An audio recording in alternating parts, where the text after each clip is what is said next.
আসসালামু আলাইকুম, আশা করি সকলে ভালো আছেন। আমিও ভালো আছি। এখন আমি ঈদগাহ মাঠে যাচ্ছি ঈদের নামাজ পড়তে। অনেক দূর, আমাদের এখান থেকে অনেক দূর হয়, গ্রামের শেষ মাথাত। দেখতে পাচ্ছেন আমি যাচ্ছি অনেক দূর, সময় নাই গো, আর 15 মিনিট আছে জামাতের। এখন আমি তাড়াতাড়ি করে যাইতেছি, দেখতে পাচ্ছেন। মানুষ তো যায় যেটা কয় কুপে, ওটা বাজার বসছে। अरे दिन दूर है नहीं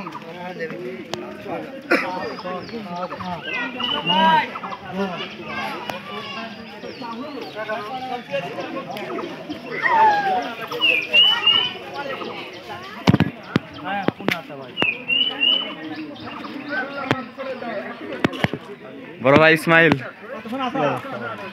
আর সময় বেশি নাই কো।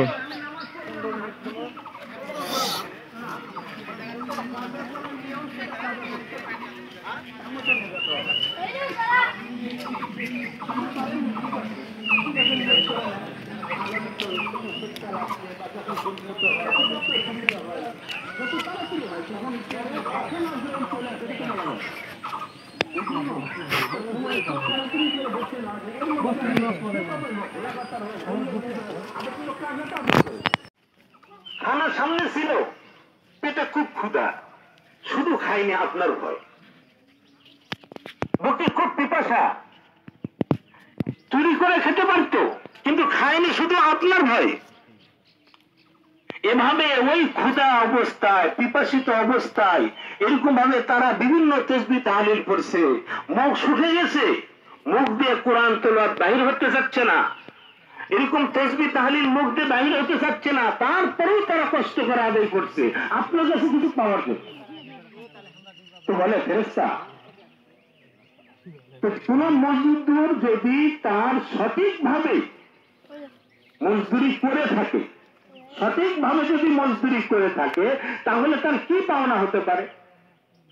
তো ফেরেশতারা তখন বলে যে আল্লাহ, তার পুরাপুর ভাবে তার কি মজুরি তো পাওয়া দরকার ওই শ্রমিক।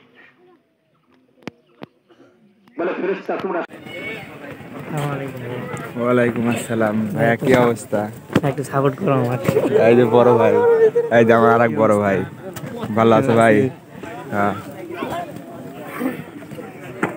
ঈদের নামাজ শেষ।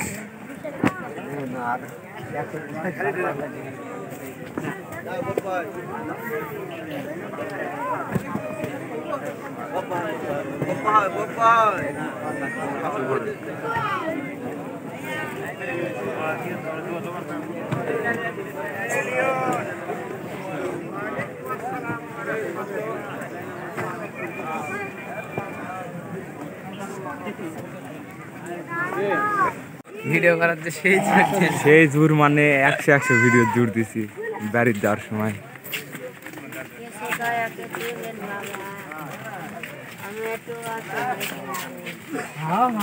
পুরা থুই, যদি আল্লাহ মুখ তুলা চাই।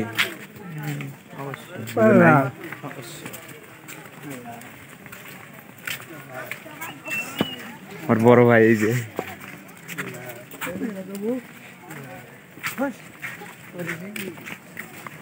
ঈদের নামাজ শেষ করে সবাই বাইরে যাইতেছে। পিছনে ক্যামেরা আসে না, এমনি আবহাওয়াটা অন্যরকম, তো ক্যামেরা অত ভালো আসবে না, রোদ থাকতে ভালো লাগবে।